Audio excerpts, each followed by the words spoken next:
and welcome to another edition of the Wake Up Late with Dougie show. I'm your host, Dougie Almeida, now from Danger Studios in Coral Springs, Florida. I'm joined by my two guests today, two very funny comedians, Mr. Eric Schwartz Hello. and Paul Conyers. What's up, fellas? What up? Going on? Now, it's great to have you guys here. Like I mentioned before the show, I'm a little bit in the doldrums. I'm dealing with a major injury that I can't walk. I'm walking around like Fred Sanford. And my wife is talking about my dog about maybe, put him out of his misery. So what a great way to start a comedy podcast. Yeah. But she wants you to live in misery. I'm just worried. I'm worried it's going to be me next. Hey, She likes the dog more than you. Yeah. You've been limping around this place. I think we're going to put you down. Oh man. Yeah. So sorry about that. That's not fun stuff. The dog is 16 and he looks like he's going through like the mental issues. Like he'll just get off the couch and just sit there and stare at a wall. Oh man. And he literally every 10 minutes he pees somewhere. Thank God we got wood and and tile floors for the most part. But in our new house, it's like you're gonna have to, picking up piss everywhere. Yeah. I know that's exactly what was happening when we made the decision to put my father down. It was a toughie, but we, once the signs are there, there's no going back. Yeah. Who wants their father peeing all over the living room? I give you 2 strikes and you're out on that one. Yeah. I mean, it's horrible because you walk out in the middle of the night, and you're going to get a drink of water or something. You go, oh, you step in, pee in the tile floor. I mean, again, it's tile. You just get a thing to lift it up. Yeah. But now you got pee on your foot. Yeah. I sleep with socks. Ugh, that's even worse. Yeah. And if you didn't notice, you'd go back into the bed. Yeah. With your pee socks on. Mm-hmm. And then your girl's like, what's that smell? And I'm like, I don't know. I didn't pee in the bed. Well, you must have. And then that's a tough story to sell at 3 a.m. Yeah. I usually just go to sleep and worry about it in the morning. Mm-hmm. You know what I'm saying? Eric, you and I met at the Off the Hook Comedy Club originally when I was there with somebody, and you were there for the weekend. I think I can remember it was a Wednesday night. And I think I gave you some financial advice, and then you came down to Florida and did some of our shows. Yes, for no money. Just kidding. I'm totally kidding. I was just making that as a joke because you gave me financial advice, and then that would have been funny if I did it for no money. But you paid me. I'm just saying. I was fascinated by your fiduciary abilities because that's one of my weaknesses. Yeah. And, and so you're not only funny, great on the show. Out with me. That didn't last very long though. And then Paul, you and I met at the World Series of Comedy briefly. When you won the year before, and then last year when you won it. I think we all got drunk, and I think I was giving you karate lessons. That sounds vaguely familiar. I think I came home with a couple bruises that I couldn't explain. So, Like Paul's like 6'11" or some shit. I don't know. He's tall. And I'm standing next to him like Danny DeVito. And I'm like, grab me by the shirt. Let me show you what I would do. Yeah. That's like my favorite thing to do when I'm blacked out. I'm like, okay, so what would you do if like I was coming at you like that? Because I have no self-defense skills at all. So I just like to know like how a shorter person would just put me out like real quick. Yeah. It's always good to know what somebody would do in that situation. And it was funny because, all week, I had COVID back in June. And I was being careful being in Vegas and everything. And so we're hanging out. And I don't think it was late at night that one night after the win, the Saturday night finals. And we're then, like I said, I was like, you and I were close doing this close grab stuff and defensive stuff. Then I hear a couple days later that he had COVID. Yeah. I caught it out in Vegas. So I don't know. I hope it passed right through you and got to me or I got it afterwards. Don't know. But I felt bad. I mean, that's the closest I've ever come to like, making that chlamydia call in college. Like, listen, I hate to tell you, but you need to go get yourself checked. I had to send that to fucking everybody. Yeah, wow. It is. You guys are COVID bonded. Yeah. Mm-hmm. I mean, that's what happened to me when I didn't know I had it. And I did an open mic on a Friday. And next Saturday, my wife woke up and couldn't smell anything. So we went to get tested the next day. So on Monday, like you said, it was like old high school days. I think I got the clap. Yeah. And, and I think you gave it to me, then, right. Who gave it to you? Did you give it to her? Did she, you got to find out. Yeah. It's rough, and on my end there was a lot of people because we took a photo. I mean, I was keeping my distance from people. We were even sharing a pipe that I was using the flame. I put the flame to it so no one got sick. But probably people thought I did it on purpose. I was trying to kill the local South Florida comedy scene. I was even a murderer from showing up at an open mic with COVID, even though I didn't know I have it. And somebody posted this because there's like 8 comics or 10 comics on this photo from the open mic, and I'm in the middle, and like it's like doomsday photo. But nobody got it, so it's amazing. Are you been COVID free, Eric? I think so. There's a chance I might have gotten it before the whole thing shut down for like a mild case for like 4 days. I don't know. I got kind of sick. I felt real weak, but I slept like most of those days, and then I felt better. But the reason I think I might have had it is I was touring with Joe Coy, and then there was a comedian that filled in for me one night that I couldn't go, and he ended up not being able to go on stage because he was so sick. He had a really high fever, and he had just gotten back from China. So I don't know if I got the remnants of that or what. Was he he was at the Wuhan Improv?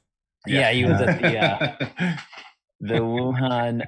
Yes. No, they don't pay well, I hear. Yeah, they call that. And so I don't know. If I did get it, I didn't get a bad one. But otherwise, I haven't had anything. Well, you guys are in California. It's good to see that they're finally getting to the point where they're starting to open things up a little bit. Finally, we have the lowest COVID rate in the nation. Yep. And a budget surplus, supposedly. Yeah, so, I saw that, man. Yeah. So we're in good shape. But and just as we're in good shape, I'm coming to Florida and Texas.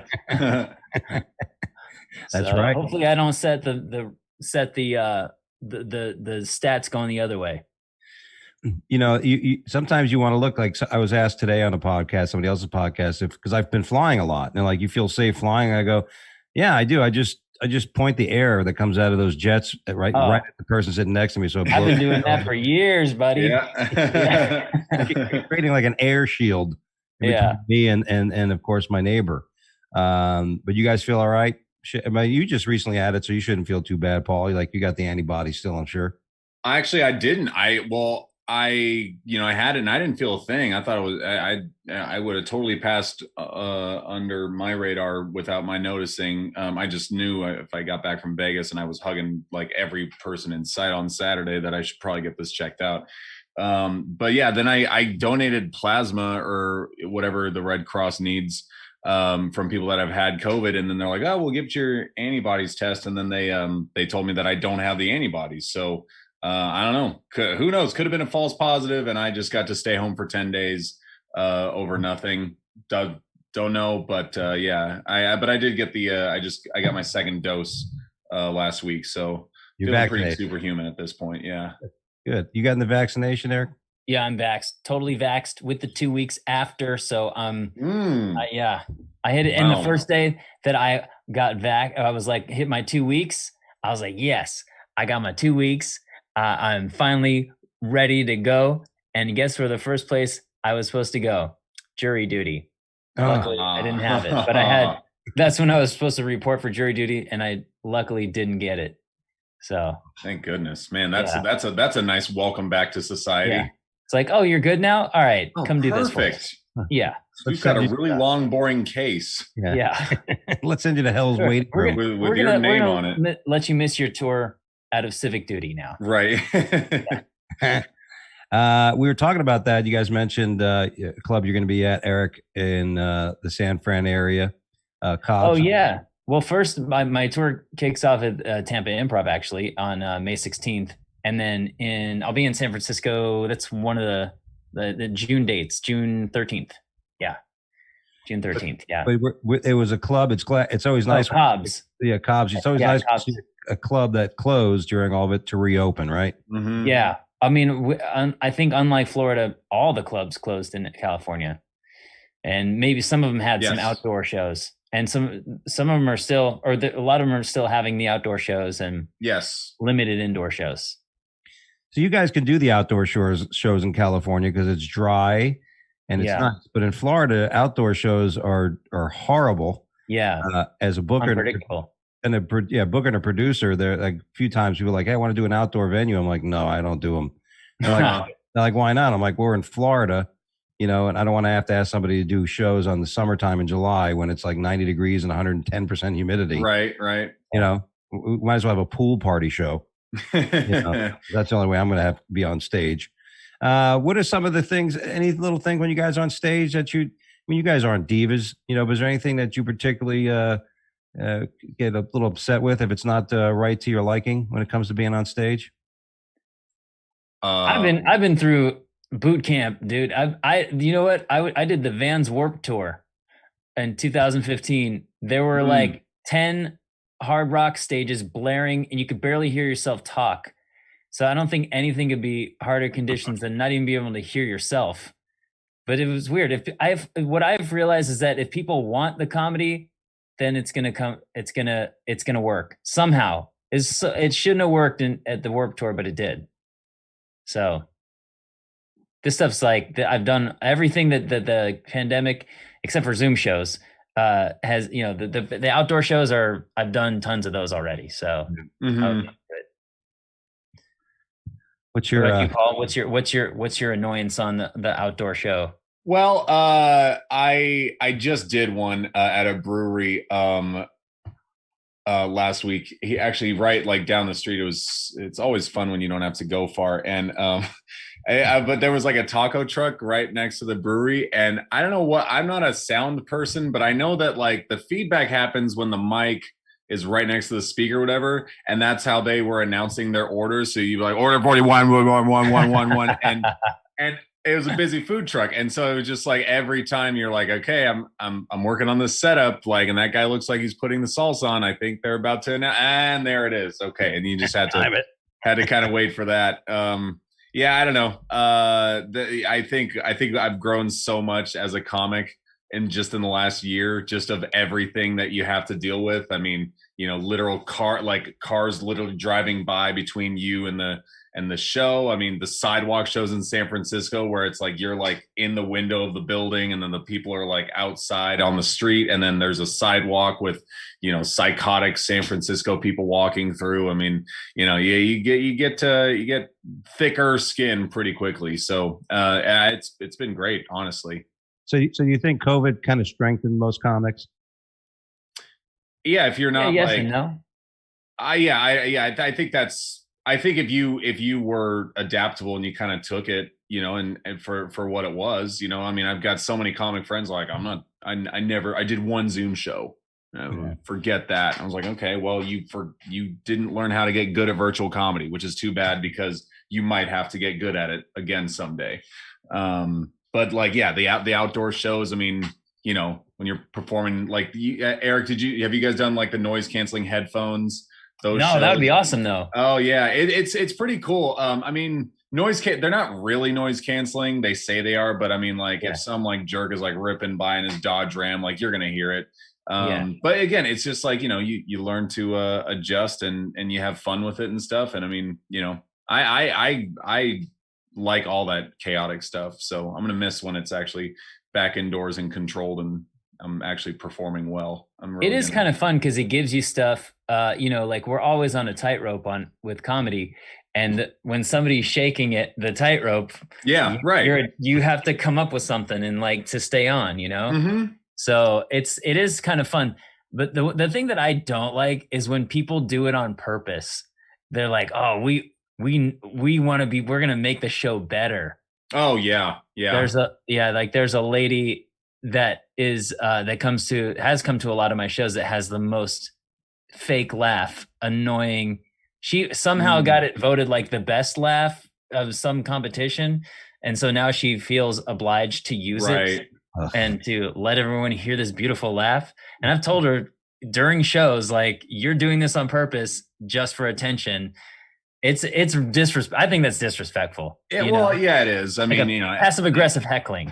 It is. Yeah, it's like I think they're like those are like the helpers. I feel like those guys are like one step below, but that's like even more annoying than a helper. because it's like, oh, I'm just laughing, no big deal. But it's like, nah, you're trying to make yourself part of the show. Yeah. When the disruptions are not genuine, that's when you're like they're forced. Right. And it's like you can't address. You have to address the non-genuine part of it before you can address the disruption. You know? Yeah, that's irritating. That's interesting. You have any real bad heckler experiences besides this cackling hen? You know, I can tell you how bad it got with her. On my first comedy special that I shot in 2013, she came to that. I didn't know she was coming. Oh, geez. She must have sat right underneath the microphone. I didn't hear her during the show because the place was full, and she got drowned out. But then when we went to edit, we heard her all throughout my special, and we had to cut her out. I counted it. You can hear her still in some parts of it, but it sounded okay. But where it sounded fake, we cut her out 13 times. Oh, and like just to make it sound natural, right? Because you're going to get accused of like sweetening it, right? Yeah. Why did he put this fake laugh in? So we actually had to put the fake laugh in to make it sound real. God. And that day that I shot, I had a spot at the Long Beach Laugh Factory, and I went down there, and I got there after the show started, so it was already going on. And what do I hear? I hear, ha ha ha! I go, you fucking came to this show that day. And I unloaded on her on like, God. Way, but like I was like, I dropped to my knees and I was like, what do I have to do to deserve this?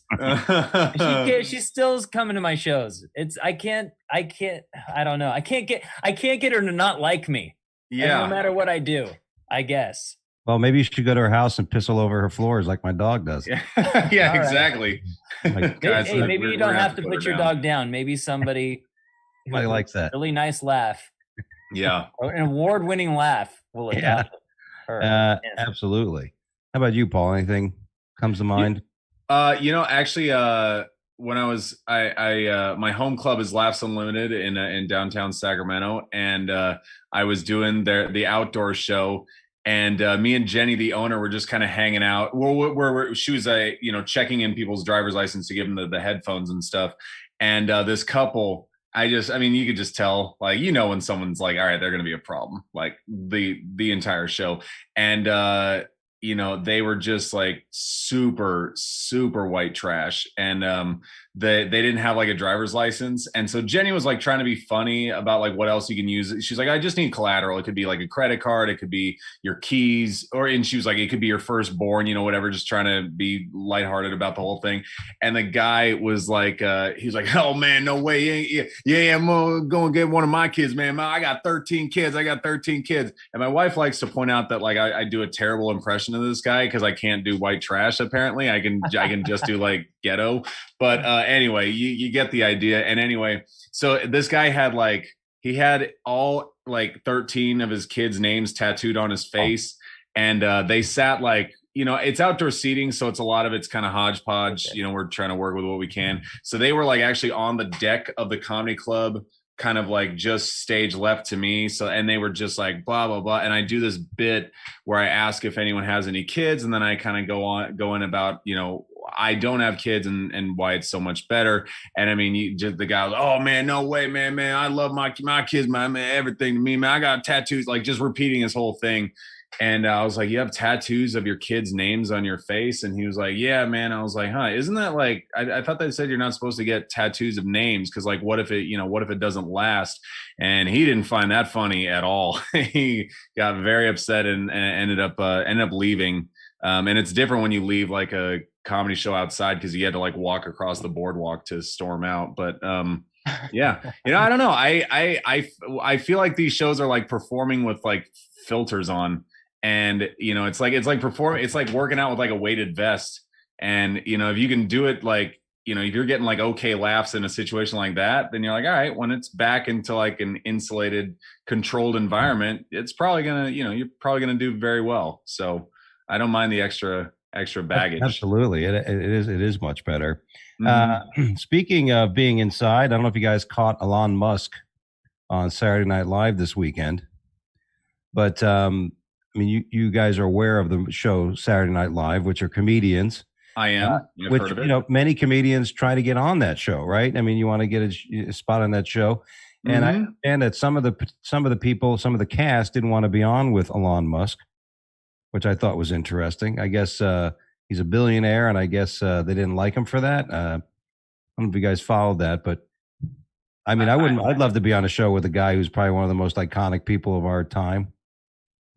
Yeah, I mean, if nothing else, to get like the stories out of it, because I mean, first of all, they all showed up the week that Trump hosted. So I mean, I don't know like what their big deal with like eccentric billionaires this time around is, but I mean, they just you get great story. Like, hey, have you heard Mulaney's stories about like Keith Richards or just like Davidson talking about Trump and how the guy like cannot read. I mean, stick around and get some weird stories to tell about the guy, and that's what I would have done.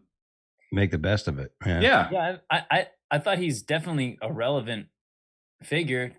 He's not an entertainer. I think that's. I don't know why did people not? Why did the cast members? Yeah, what's the deal? What was the problem? I think I don't know, but I guess because of his association with the Republican Party, they didn't know if it maybe also because he left California for Texas, moved and stuff, and who knows? But I mean, listen, now we know. Now we at least know this: if you want to be on Saturday Night Live, you have to be a funny comic who does voices and characters, or invent an electric vehicle and build a rocket. Yeah, that's all the qualifications are to be on that goddamn show. I mean, I haven't watched it in a long time. I just watched the clips of him, and I thought it was very funny. Obviously somebody wrote for him. He had a monster joke in the monologue. I was watching part of the monologue, and what was the joke? I can't remember, but I generally LOL'd at one part, but he had somebody write that. Unless he's also a genius writer, then we don't know about.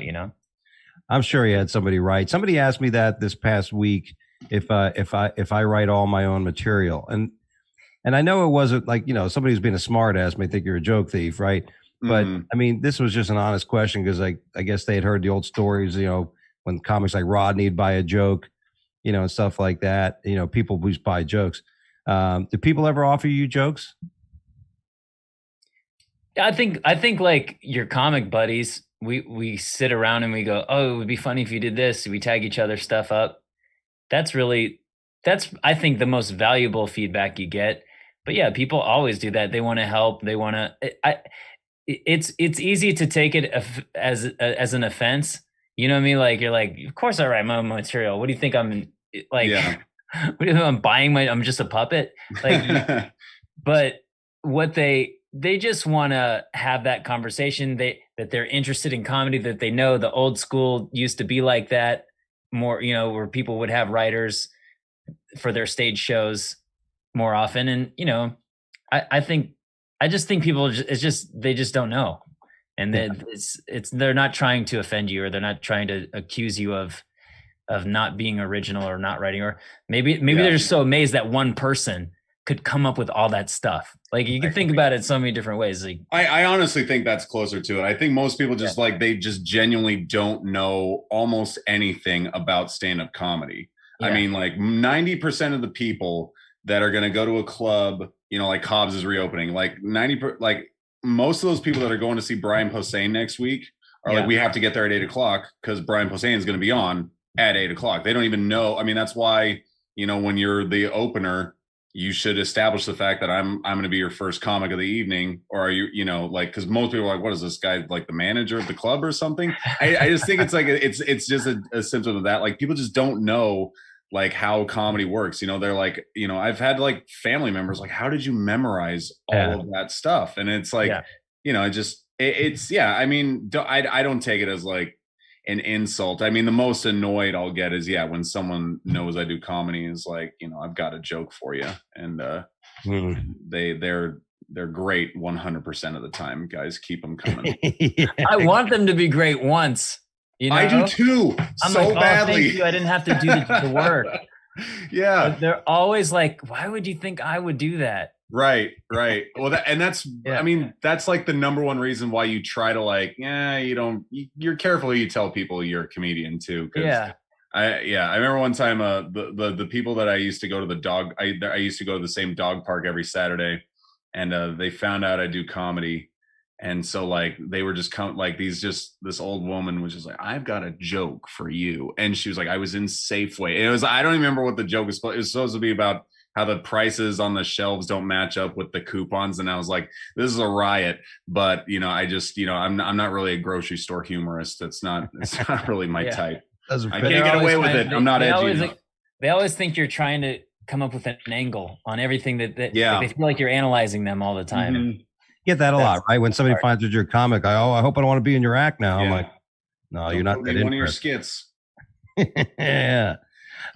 Speaking of skits, Bill and Melinda Gates are getting divorced, which had a flood of memes. That's the kind of thing that just generates memes. And I had fun with it. I basically posted and got a lot of likes on my little joke. And hit, I think sometimes people say, oh, you're going to tell a hacky joke about, why not? I mean, it's social media. I'm just, I saw the news and I wrote, I guess Melinda is tired of getting injections from Bill. Or getting injections, right? I mean, I like that. Right? Wait, do you write your own material? Some lady I met in a Safeway. Right. Yeah, she's a laugh a minute. Did you guys have any Bill Melinda divorce jokes? Before I could even I just went on Twitter and I just saw everyone was doing such great jokes, and I'm like, the Clippy thing. I don't know if I can come up with anything better than who gets Clippy. Yeah, I know. I like the vaccination angle too, but I didn't. I didn't pursue it. Who's Clippy? I don't even know. He's the little assistant in Microsoft Word that pops up. That's hilarious. Yeah. And he's been used in some great jokes over the years, but he's sort of faded from obscurity. So the fact that he gets to come back and have his day in the sun for that joke, I mean, I just thought was wonderful. Yeah, that is funny. He drafted the divorce papers in Mac Pages. Yeah. Oh. Well, I guess that's why I didn't do one. I just read some newer news about it that I guess that she wanted to file for divorce a year, in 2019, because of his interactions with Jeffrey Epstein and his trips to the what do they call that? The pedophile island. Yeah. Yeah. And that he supposedly befriended him after all that stuff came out. Yeah. No shit. Yeah, now that he's this criminal, he's like, hey, I'm reaching out to you on that's not good optics. Now, don't you guys think there's got to be a trove of evidence of video in that place? You don't think a guy like Jeffrey Epstein didn't video the actions in that sex dungeon, and that there's got to be a trove of evidence of really powerful people that Maxine Gaswell, whatever his partner was, has, because we haven't heard much about that. And they said some of the things that have happened politically in the last year have something to do with that as well. Even now with that story, there might be stuff on Bill Gates, and Tom Hanks and these people, John Legend and Christy Teigen, all these Hollywood. I haven't heard any of that. I haven't heard any of that. I think Tom Hanks would be too much for the nation to handle. I think we all deserve to have truth. But if I had the one piece of evidence of Tom Hanks was on Pedophile Island, I think I would go Alfred in Dark Knight and I'd burn that letter. And I would just the truth needs to die because he's the hero. He's the hero that we deserve, but that's not what we need right now. That'd be too much. Pedophile Island, that would kill volleyball sales for sure. Exactly. Another thing that happened recently, the Chinese had sent up a huge rocket about the size of a skyscraper. They are building their space lab module. So they sent one up a year ago or something like that. And this one, NASA is pissed. President Biden isn't pissed, hasn't said anything to China. But NASA's pissed because this big old huge rocket went up and they had no idea where it was going to come down at. So you guys could have been sitting there doing an outside show. Yeah. And all of a sudden you're dealing with some fucking lady laughing, or some guy with tattoos on his face. Next thing you know, you got, Chinese space junk landing in the audience. On those two Oh, no.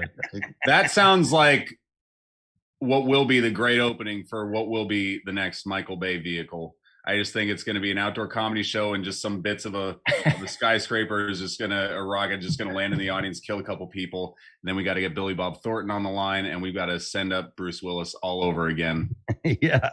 Kind of just chill out for a couple years. Like, hey, the virus came. Have we established that the virus came out of China? I think that's a fact. Yeah.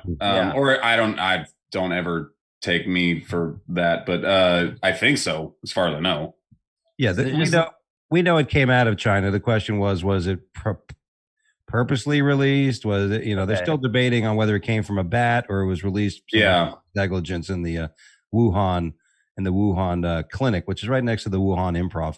Yeah, right. Wants to get tickets for both venues. I had my audition in February of 2020 scheduled, but it just didn't work out. Yeah, it's like, what? There's no flights? Yeah. I heard they're having Zoom auditions. Yeah. That's funny. Well, speaking of that, we had that other thing where they hacked into that pipeline, the Colonial Pipeline up north. I don't know if you saw that story, which there's a pipeline that feeds gas, all kinds of oils and stuff to most of the eastern seaboard. And they got malwared, and they had to shut down the actual pipe. So actually, Joel Pace, who's from Comedy Zone, just posted on Facebook that people are starting to freak out. There's long lines now for gas because there's going to be a shortage. The pipeline's been closed. So eventually you're probably going, there won't be any gas here. And which is great because I'm about to drive from Florida to South Carolina in a couple of weeks. Yeah. And I may have to. Not anymore, you're not. Yeah, I might be pushing my car with my bad. Yeah. What did you call it? My SOAS. My SOAS. SOAS. SOAS. That sounds like a lazy SOAS. Yeah. You know what I mean? Yeah, the Colonial Pipeline Company, and now gas shortages. You guys prefer driving or flying to gigs? Depends on how far. Yeah, I can be a prima donna. I mean, I'm not gonna drive across country, but I mean, if it's within like 4 or 5 hours, I don't mind driving. 4 or 5 hour time limit. Anything over 4 or 5? I'd say so. Or if I have enough notice, like if I'm going down to LA or San Diego or something, I've driven to that. Yeah. Yeah, I'd rather drive sometimes because taking all your stuff with you, especially you got a lot of merch, like your boy got a lot of merch. Yeah. You can bring an unlimited amount of merch that you can fit in your car. Good point. That is. And you're right. I like that. I like the independence of having my car. Right. Yeah. All my stuff in it and, come and go as I please. It's always good. Now, also in the news, I don't know if you guys follow horse racing, but we had the Kentucky Derby. Religiously. Yes. Do you? Yeah. You got a Derby hat? Is that your Derby hat? That's my Derby hat, right? That's my favorite jockey holding up the trophy from the Preakness last year. Oh, he's not joking. That's a tall jockey, man. Maybe he is joking. I don't know anything about sports. I don't know if that's a jockey. that is a baseball player. I was going to say his arms look way too thick to be a jockey. Yeah. Really that's why it was a big moment. He defeated all the odds. He's 230 pounds. Oh man. Yeah, and they had to shoot the horse. He was done. He was done. And he probably pissed on the floor as well. But Medina Spirit, who won it, the Kentucky Derby, fails a drug test, much like I did. So I have something in common with a thoroughbred horse. You guys bet? You ever do any type of racehorse betting? You guys bettors? You gamblers? I don't know if that's a good investment. So my fiduciary told me that by 10% away and just forget about it. So I don't gamble. I'm the worst gambler, but a friend of mine who does gamble says that he can affect it through his his attitude toward it. Like if he's having fun, then the money comes to him and he wins if he's just like a free spirit. But right. I'm all nervous about it, and that's why I lose. So he made me feel bad about it. I don't know. I think that's true. I think that's true. Like that happens at the blackjack table a lot when I'm playing. If I start getting frustrated, especially if you start losing. Yeah.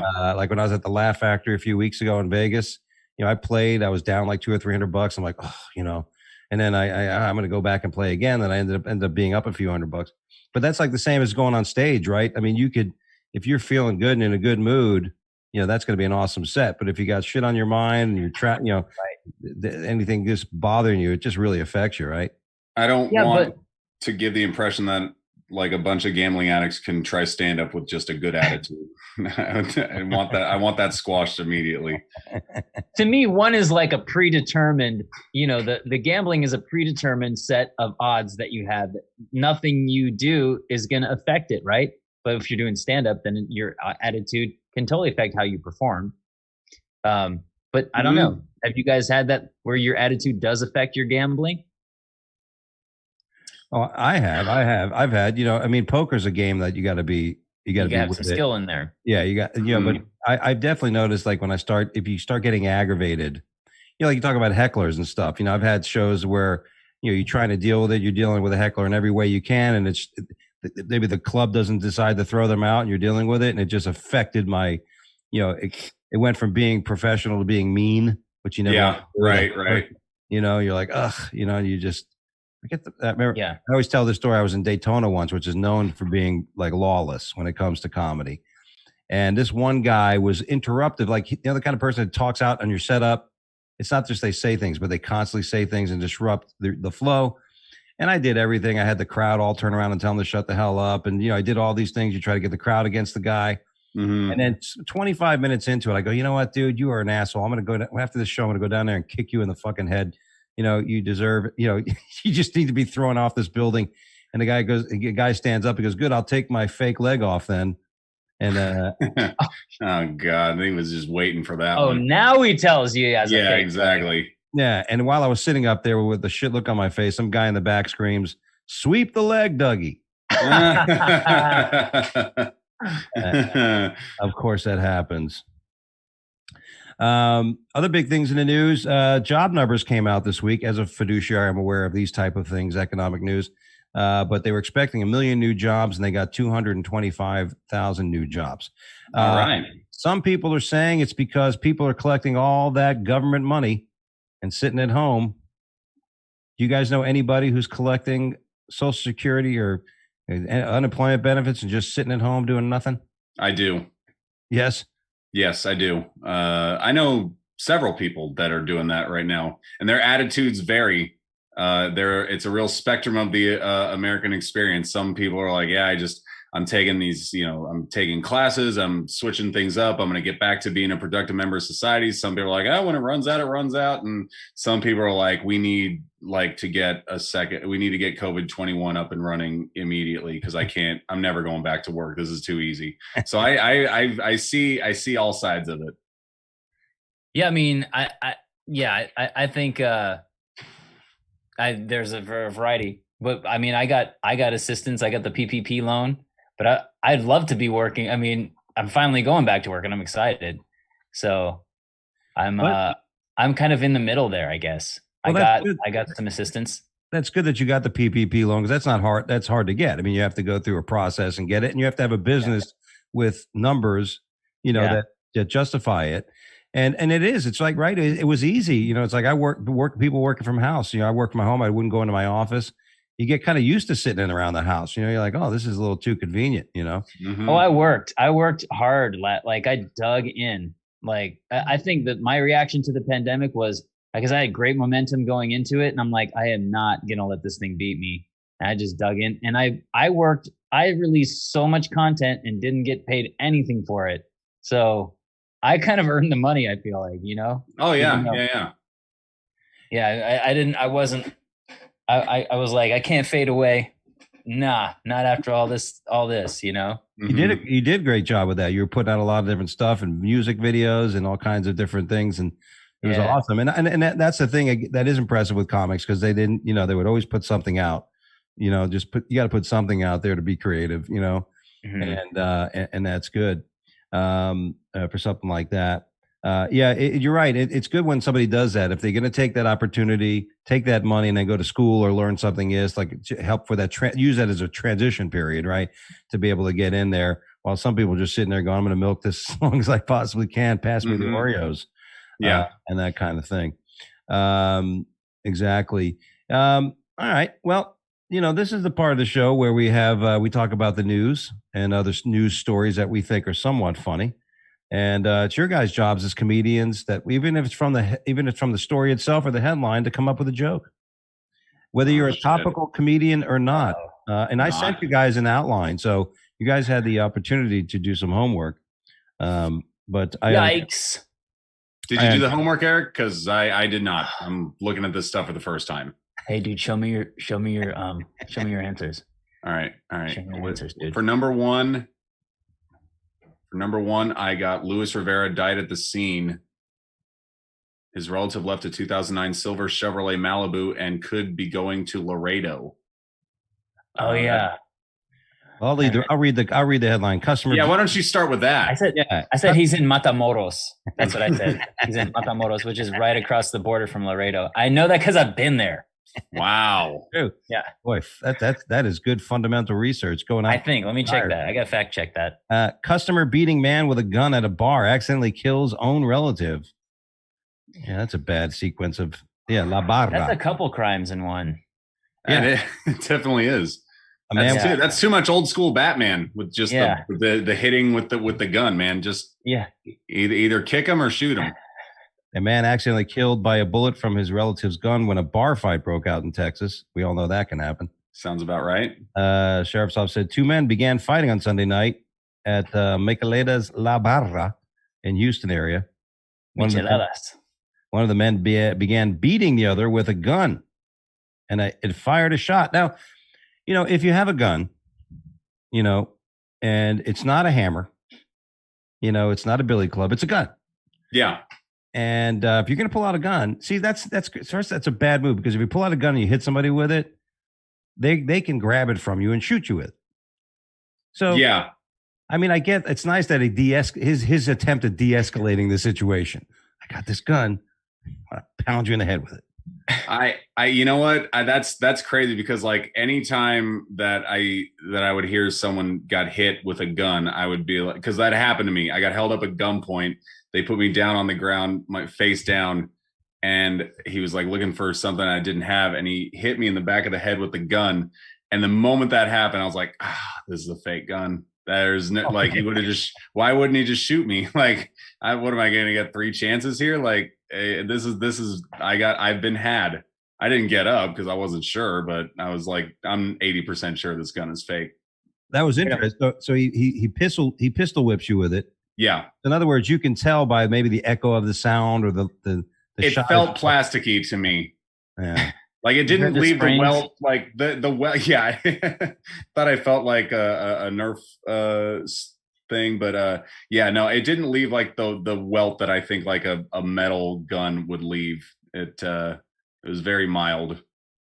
It left a brand in your skin that said Mattel. Yeah, exactly. It was Mattel backwards. I mean, the gun was green, but who knows? Yeah. And it had it looked like an emoji, a gun emoji. Yeah. That was I recognized it from my keyboard. Yeah. The gun was 8 rounds of felt darts I'll put in the back of your head, scumbag. And then you gave him Monopoly money, and then you're like, hey, you should have had a real gun, asshole. You're right. It was loaded. It had a suction cup dart in it. Yeah, they robbed me when they took an ATM card that literally had $4 on it. So I was like, buddy, you rob a college student, you're going to get what you pay for. Now, did he have the pin? No. Oh, okay. I don't know. I mean, I don't think he got anything out of it.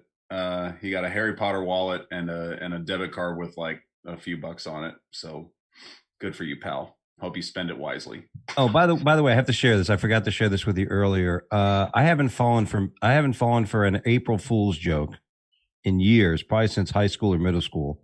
But this year I kind of fell for one that involved Paul. There was a World Series of Comedy posted something about him having to lose his title. Yeah. Because of something. And I started reading this. I go, what the fuck? And I should have kept reading it like everybody else, and they would have figured it out. But I called Joe Lowers, the head of it, and I go, what the fuck? You called him? Oh my God, that's awesome. So he started laughing at me. I'm like, what? And he goes, oh, what happened? What the fuck? Why would they do? He goes, dude, you look, oh fuck, it's April 1st. But you know what? Paul, that's how you know he likes you. He really truly likes you. He called on your behalf and said, this is not fair. Yeah. I'm standing up for my friend Paul. That's a sweet, Move, Dougie. That is a sweet, incredibly stupid move. Because if you just read the damn article, but it's very sweet. I would have done the same thing, Dougie. Yeah. Was it sweet enough to have you pick me to open for you some point? That's why not? I mean, that one hurt. If I can open for Eric, then yeah. I mean, we'll just work it right down the line. There we go. Everybody helps each other. Yeah. Speaking of helping each other, porn, alcohol were part of student sleepovers at Lunch Lady's house in Louisiana. Now, my memory or recollection of lunch ladies in my school was not that they were very attractive. Yeah. To me, lunch lady stood out on this one. Yeah. I mean, I guess that's why she had to entice them with porn and alcohol. But the story also, was not for nothing, but like, what kind of lunch lady can afford a house? Right. Yeah. Teens drank alcohol and watched pornographic movies during overnight parties hosted by a school cafeteria worker. And also, like, the relationship that you have with the lunch lady isn't usually like, you don't get to, hey, come over to my house. Like, it's just like, do you want this dish? Yes. Like, how did they develop? That's why I was like, how did they develop this kind of relationship with the lunch lady? And I mean, I think it starts alcohol to a teenage boy. Then that's a good opener. It's quite a grooming process. I'm sure. I'm sure the courting began when the guy got some extra mashed potatoes. Yep, exactly. And then she stuck a sausage right in it and says, "Hey, let's talk." Yeah, you like sausages? She's 38 years old and charged Friday with multiple counts of indecent behavior, contributing to the delinquency of a minor. I wonder how the food is at her house, though. I always hated lunch. The lunch at the lunch, like, maybe she's a really good cook, like on her off time, maybe, but really porn and alcohol, they just could eat Doritos. I was wondering if they had that really crappy school pizza. Yeah. What was with that? It was like no other pizza. Yeah, before or since. It was like drywall with a little bit of some sort of sauce and like green or like orange cheese. But did you guys have cornmeal on the bottom of yours? You know what I mean? Like it was like a pizza that was like not pizza dough. It was like a bread. It wasn't dough. It was just that kind of mashed bread. With like a gritty cornmeal on the bottom. No? Or did you guys not have that? No, that sounds a lot like what we had in elementary school for sure. I mean, you think it wouldn't take, like, pizza day sounds like the only two words you need to get like third graders excited. But for us, I'm bringing cold lunch today. Yeah. I'm not doing that. I'm bringing some bologna. Yeah. I think that pizza would have kept those children away from her house. Honestly, if she had that, they would have been like, "No, this is not for me." Pizza. No. Did you guys also have the toppings on? They called ours the little sausages. They were like little sausages like that, and they called them little smokies. Did you guys have the same thing, or was that just a Southern California thing? No. I think you guys are spoiled in Southern California. We just had the terrible cheese. There would be literally one slice of pepperoni in the middle of the square of pizza.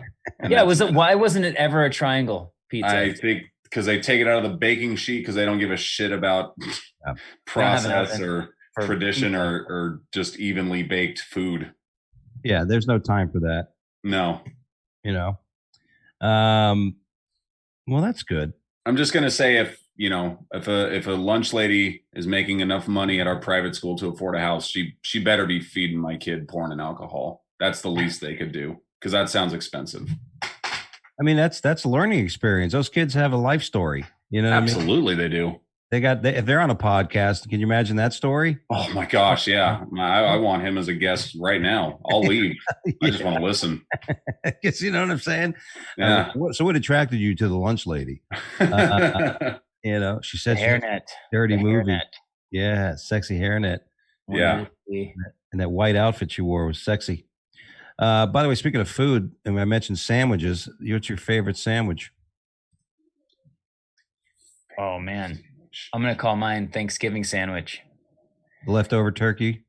Well, it doesn't have to be on Thanksgiving, but it's the bread, but it has all all the fixings of Thanksgiving, and what makes it is the cranberry sauce.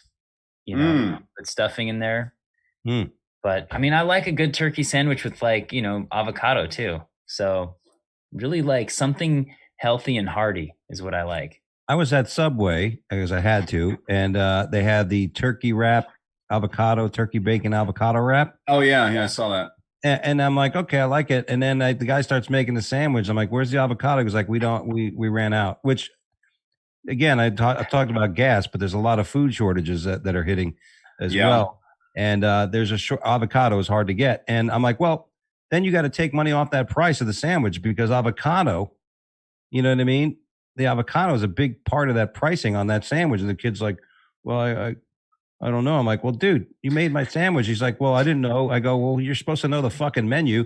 You know, it's one of the top 3 sandwiches on the list. I don't know. You're asking for too much from a Subway employee. I know. Listen, if that guy's a Subway sandwich artist, I'm an Olympic pole vaulter. Yeah, exactly. I think the title's a little sandwich artist. Yeah, it's a little cocky. Yeah, a little cocky. That's how they get away with paying them what they pay them. Is they say you're an artist. That's on your resume. Oh yeah, exactly. That's interesting. You should say that. You brought up a good subject. The minimum wage, $15. See? Yes. You think $15? You think people that do those types of jobs are warranted $15 an hour? I think it depends on where you are, though. Like in LA and New York and the big cities, 15 isn't that much. But there might be some other markets, some other cities where 15 is a lot. It's like, so I think it depends. But yeah, I don't know. It just depends on the situation to me. I agree. And it depends on if you're from an area that I think I'm better than. If you are, then yes, 15 is fair. Yeah. But if not, come on, man, get a real job. And it is true, though. Like, they try to pass something on a nationwide scale, but like you're right, there's certain parts of the country where that you don't need that kind of money. Yeah, it doesn't make sense. How could a home price in San Francisco, right, is like millions and millions of dollars, but in the middle of Arkansas, you can get something for maybe 100,000. Mm-hmm. So now you live in that area, Paul, in San Francisco area? I'm in the East Bay, so yeah, I'm like 40 minutes from the city, and so Oakland's getting like to be just as gentrified and expensive as San Francisco, and so it's all kind of bleeding out in all directions. So it'll hit us at some point. I mean, it's super expensive, but not anything close to what it's like in San Francisco. Yeah, I heard it's brutal. Oh God, it's insane. You can go online on Zillow and you can look at like $1.3 million houses, and they are, I mean, like you swear it's a typo. Like they're just like shanties basically, but they're like right on mission, so you got to have it. Yeah, location. But you know what's the hottest housing market in the country right now? Surprisingly, is Fresno, California. Really? It's the fastest rising one. Huh. It's not the most expensive, but this is known as, Dougie, I don't know if you know, but like Fresno it's in the Central Valley. It's not like it's not bad, like a bad area, but it's not like known as a nice, upscale where you would think that would be the top housing market in the country. It's very like, there's a lot of farms out there but I guess it's because they have more affordable housing that everyone's going there because it's a nice community. But anyway, that's a song about. I made a song about Fresno. I think I was ahead of my time. Now, wow, yeah, you're a soothsayer. But I loved it. Everybody's coming to Florida. I heard there was an area in Tampa that was one of the fastest growing cities. I went to see my buddy when I was there. They built like a lagoon. They built this huge lagoon and like man-made lagoon park and stuff for this housing development. It was amazing. Everybody's got golf carts. It's one of those neighborhoods. Mm-hmm. Everybody's within. It's like a community. New York Spanish teacher in trouble for sucking companion's nipple during a Zoom class. I'm assuming the lady was lesbian because but they kept saying partner, and it's not like I don't see a lot of women sucking on men's nipples. That's what I assumed. I don't know why, but a New York City high school Spanish teacher is in hot water for sucking on a companion's nipple as students watched. And why wouldn't they? Well, I minored in Spanish in college, and I grew up with a Mexican stepfather, and I can tell you that is an exercise to perfect the rolling of the R's. It works, man. Yeah. I sucked a lot of nipples to be able to say burrito. Yeah. Yeah. If you want to learn to roll the R's, you must suck on a titi nipple.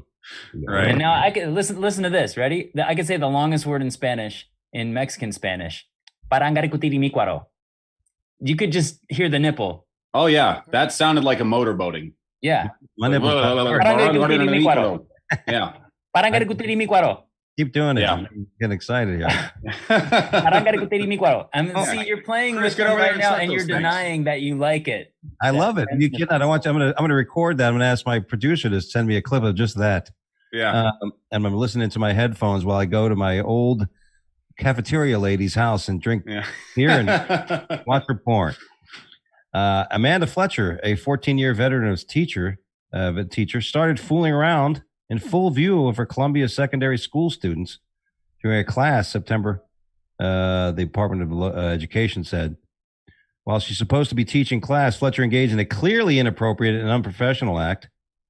They said, kids, listen, all these kids sleeping with teachers and stuff, Well, I mean, what is it? So sleep with the students, don't sleep with the students. Can we get like a clear message here? Like what are we doing here? Yeah. I mean, I'm all for it. I was always with older women when I was young. I was always, I had 3 older brothers. So I always had I was like 15 and dating a 17, 18, 19-year-old. Mm-hmm. I remember when I was a waiter at Wags, which is like a Denny's. I was dating this married chick who was like 27. All right. First girl I ever made out with who smoked cigarettes. Wow. That was a good experience. Did you ever chupa el pezón? El pezón? El pezón. I'm Spanish. Chupando el pezón. Sucking on the nipple. Oh, el pus. I was going to ask you what pezón was. Oh, yes. And she had big ones. They were huge. Ugh. Lovely. I was going to ask you guys if you like big nipples, but I want to keep this family clean. Okay. You just asked us. You did. Short answer is no. So, if they produce milk, then they're nipples, and I don't discriminate the nipple. Okay. Yeah. What makes us mammals? Yeah. Is there a deal breaker when it comes to a woman? There are tons of them. Yeah. For me, I mean, I'm neurotic, but smoking. That's what I mean, like little things, like smoking. Like I remember I dated this girl back years ago, and she was so hot, but she had bad breath. Like on a you can. Basis. Yeah, that's a deal breaker. That's a girl who likes to fart in front of you, even though you're not been together a long time. Yeah, there's definitely a time limit on that. I was always cool with that. I was like, that's a sign of comfortability. Yeah, that's true. I left the girl. We were I heard a story where some girl was like, and he came over and he slept over. It was like our first time sleeping together. And then I go over by the bathroom and he's taking a dump with the door open. And I'm like, this guy. And it's man. He ended up really liking him because of that. Oh, wow. That's what turned her over to him, huh? Yeah. Cause like, he just didn't care. Huh. Wow. Funny. That guy was me, and my lady is in the other room. No, it wasn't. Oh, that'd be cool. I heard some story about that though. Eric's new stage name, Eric Shit Don't Stink Schwartz. Yeah. My door's always open. That's awesome. Our next story, a woman says she caught boyfriend cheating when he accidentally sent video instead of photo. I guess the guy said, he's like, honey, I'm at the hotel. I'm good. And he takes a quick shot, but he didn't realize it was the live feed. When you do the live on your Apple, live photo, it takes like a few seconds. Right. And I guess he took the photo. He thought it was a still clip. It turns out, as you watch the live, the woman jumps into the bed just as it's ending. I love him. Motherfucker. Yeah, you're right. I mean, you don't take those chances. No, you don't. What is wrong with you? I'm not condoning cheating. All right. Also don't cheat, honey. Yeah, I want to make that clear. Yeah, but don't cheat. Because I've had people ask me that. You're on the road all the time. Don't you get urges and stuff like that? I go, there's nothing better in my life that if someone knocks on that door, if the phone rings, you know what I mean? If an email comes in, I don't have to worry. That it's going to be somebody sharing something I did. Mm-hmm. I never want to go back and answer that kind of shit. That's a beautiful thing. Yeah. So, have you ever been caught? Have you ever cheated and been caught? I've never cheated. So, never cheated, never had to be caught, but never caught anyone cheating on me. I've caught people cheating on other people. That's always fun. That's always. What do you do? Do you tell the person? It depended. Like, I think for one, it was like I knew the guy, but I was like, I don't know the relationship, and I was like, I'm not. This is not my circus, not my monkey. I'm not dealing with this. With one, it was like a guy, and he was like dating this girl that we used to be friends with, and I was like, come on, dude, man, don't be an ass, because this is gonna come out, and then I'm gonna get in trouble for not saying anything. Yeah. So knock it off. They associate you to it. Why did you tell me? Yeah. What would you do if you found out somebody you knew was a couple and one of them was cheating, Eric? I can't remember who it is, but I knew somebody who did that. I can't remember who it is, thankfully. But it's weird because you can't, that the guy's your friend, and you can't spill the beans, but you got to tell him. Like, I just tell him, like, I remember telling him, like, hey, maybe you should just break up. Like, it's not really fair, Yeah. But you can only do certain things, and I don't know. Yeah, it's got to be tough if the guy loves the girl and you find out she's cheating. You know what I mean? Yeah. You're like, oh God, he's gonna be heartbroken when he finds out. Mm-hmm. Yeah. I haven't seen that. I knew the guy who was cheating on his girlfriend, but the guy was a friend of mine. I can't even remember who it is. It's been so long. But yeah, there was one time there was a guy who wanted me to cheat on his girlfriend with him, or wanted me to sleep with his girlfriend. Oh, well, that's not cheating. No, I mean, yeah, but it's cheat. Yeah. Are you talking about a cuckold moment? He wanted to watch you have, or was he didn't want to watch? He just was like, it was weird. That, or he wanted you to try to hit. Like, I had a friend one time ask me years ago, I want you to try to hit on my girlfriend and to see if she goes for it, because he was wanted to test her. Maybe that's what he was doing. And I'm like, dude, maybe, yeah. You know what I mean? I'm like, that'd be great. I'm gonna hit on her. Next thing you know, you're knee deep. Yeah, right. Just like, well, she said yes. Yeah, you should break up with her, Bill. I'm gonna start banging her now. Yeah. A Michigan man builds poop wall after dispute with neighbor. I didn't see this one. I didn't see that either. This is the one I just added. A man has reportedly retaliated against a neighbor with a cow dung in a small Michigan town. Wayne Lambert claims a 250-foot wall of manure was erected following a property line dispute we had with a fellow farm owner last year. How big? I mean, what sucks about a poop wall is that half of it's on your side. Right, exactly. I just think, like, the dedication, you gotta hate someone to be mashing that thing in and getting like, oh, I need more water for the left side, and just, I mean, you gotta hate somebody. You gotta be in contact with it. Right. Yeah, exactly. Yeah, I think that is a good point. Like, he's the one who had to touch it and do it. The other guy just had to see it. I mean, it's a 250-foot shit wall. Yeah. I imagine you may have to use heavy equipment for that kind of work. So if you're in a tractor, with a big crane putting a big dump in the shit on there, I guess that's okay. But you're right. Resale value on that tractor. Yeah. No one's going to buy that. You know what I actually, what I love about that though is that, like, part of like neighbor disputes, like I saw one about like this guy like bought the house next door to his ex-wife and he constructed like a giant middle finger statue.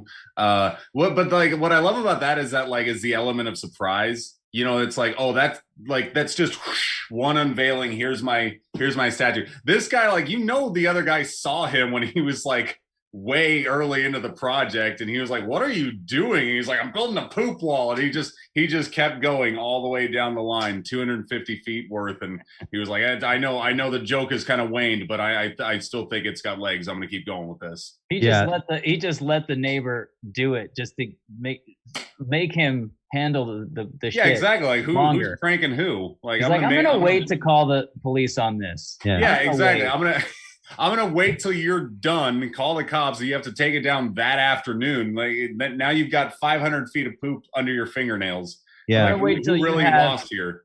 I'm gonna wait till you have cholera, and then diphtheria, and then I'm gonna call the police. Mm-hmm. Actually, the guy walked out there. The neighbor walked out there with Clipsy on his nose. Clippy on his nose. And he said, "Hey, you better not build any more of this wall. Yeah. You better not build any more of this wall." And he walked away.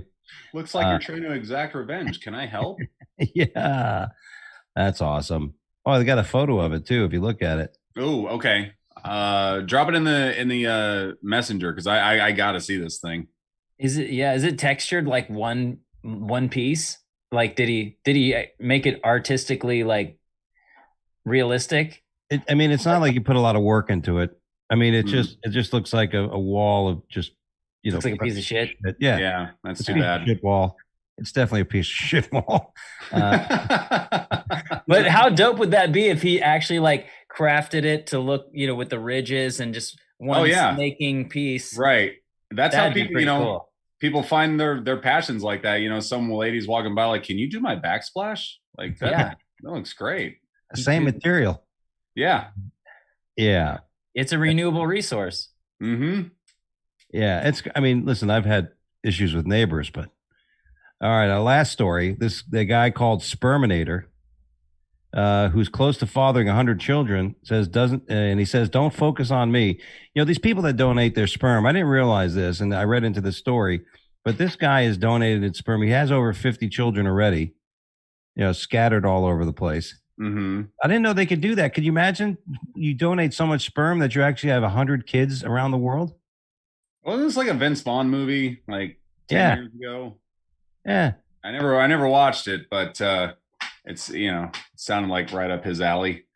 A New York college professor, Ari Nagel, has fathered more than 80 children, has more on the way. A college professor? What's your problem? I think that at that point it's just the love of the game. Like clearly, like money's not the issue. I think you just have a passion. That'd be funny if they all showed up in his class. Yeah, exactly. He's ensuring his future as a professor. You look familiar. 44-year-old educator has made headlines in the past for his frequent sperm donations, which has earned him the nickname Sperminator from natural tabloids. He will be providing a life update and new interview with Dr. Mehmet Oz. Dr. Oz. Sperminator, I'll come again. Yes. Yeah. Sorry, that was a dumb pun. That was right. Yeah, whatever. We'll forgive you. Yeah, that's not bad. But hey, that's all we have time for on the Wake Up Play with Dougie show. We're gonna end on the Sperminator joke. Wow. Yeah. Why not? I should have ended stronger. Oh. Well, I started this thing off in a loafy mode. Like, I'm feeling down. I'm in pain with my, what's it called again? Your psoas. My psoas, and I'm in pain. But you guys spruced things up, and I'm glad you guys got to meet because hopefully you guys get to work together at some point. Yeah, absolutely, man. Yeah, man. I'm see when I'm up there in the Bay. When are you Cubs? June 13th. I'm out of town all June. That sucks, but I'm sure we'll run into each other. I'll be back. You'll be around. I'll be back. Yes, absolutely, man. Yeah. Hit me up. There's so many great local shows too that you can pop on. Oh, really? Oh yeah. Like we have such an amazing scene. And now that things are opening back up, you can come for, if you've got a weekend at one of the clubs, you can fill out your entire week before cool. Just doing really cool shows. That's awesome, man. That's awesome that they do it and let you do it. I've had some situations where you want to do that, and they say, "Well, you can't work these other clubs." Oh yeah. I just got back from one. They were like 100-mile radius, can't do it. I'm like, yeah, and you're like, wow. I'm trying to fill my. But it's okay if the club books you Wednesday through Saturday or something. At least you're filling in the week. Right. It's like one show Friday, one show Saturday. Yeah, like I did the Cactus Comedy Classic over there at Stir Crazy in Phoenix, Glendale area, really cool area. And it's a Friday, Saturday night, and there's a couple other places. Like they had a couple other places. Say we can do a Thursday here. You can do that. I'm like, oh, that makes it worth the flight and stuff like that. Speaking of gigs, you mentioned some. Why don't you share with us, Eric, some of the things that are coming up? Oh, okay. Well, I'm kicking off my tour called the Feel Good Tour, because I feel like that's what everyone wanted. We've had enough bad times, so let's just feel good and have a good time. So that starts in Tampa, May 16th. I'm going to be in San Antonio, Austin, Paris, Texas, Fresno, hottest housing market in the country. Yeah. Yeah. Los Angeles, Huntington Beach, and San Francisco, and more are coming soon. Paul, So you said you can find info for that on my website, ericschwartzlive.com. There you go. Paul? Let's see. So I'll be hitting the road in June. I'll be in Little Rock and then Tulsa the weekend after, and then I'll be headlining the Fort Wayne Comedy Club in Indiana on the 18th and 19th, and then the following weekend I'll be at the Drop Comedy Club in South Bend. All that stuff is on my website, paulconyers.com. Very cool. This Thursday, I'm going to be at the Punchline competing in the World Series of Comedy. In Atlanta, yeah. Oh, cool. Make some ass, man. May 28th and 29th, I'm going to be at the Greenville Comedy Zone the week I move there. So that's going to be a nice. Oh, that's a nice welcome. Hope they have like a basket of cookies for you. Yeah, nice basket of goodies, right? Yeah. Gotta go to the local schools and see what the food ladies look like. Yeah, no kidding, man. Because they're giving it up. I hear you. Serving more than chocolate milk these days. Aside from that, guys, please follow our show at Wake Up Dougie on Twitter and the Wake Up Late with Dougie Show on Instagram. Follow me at Funny Fiduciary on Twitter and Dougie Dangerous on Instagram. Other than that, guys, thank you so much for being on the show. Appreciate your time. And you guys keep doing what you're doing, man. You're both funny bastards. Oh, funny son of a bitch. Thanks for having us. Thanks for having us, man. You got it, fellas. And Chris, we ready to take this away? That we are. All right. And we'll be off for a couple weeks while I'm moving, by the way, guys. We'll probably post some just the clips from last year because I didn't get to post any clips from Harry Basil's interview, which was great last week. I had to interview Harry. I don't know if you guys saw it, but Harry Basil from the Laugh Factory in Vegas posted somebody took a Sharpie to something in the green room. You guys see that post? No. Somebody used a Sharpie and wrote on part of the green room, a chair or something. I don't know what it was. And they got cameras everywhere. So they're going to find out who the culprit is. Oh. Imagine you finally get into work, one of the greatest clubs in the country, and then you're going to lose your gig because you thought you'd be funny with a Sharpie. Mm-hmm. Ugh. Just can't vandalize anymore. It sucks. Yeah, this is... What kind of world is this? We're going to find out who Banksy is in like a week, I swear. Yeah. Yeah, that'd be a matter of time. Well, that's it, fellas. Thank you so much. God bless. And guys, we'll be back in a couple weeks with all new shows. All right. Hey, safe travels, man. Good luck. Yeah, have a good move. Take care, guys. See you guys. Later.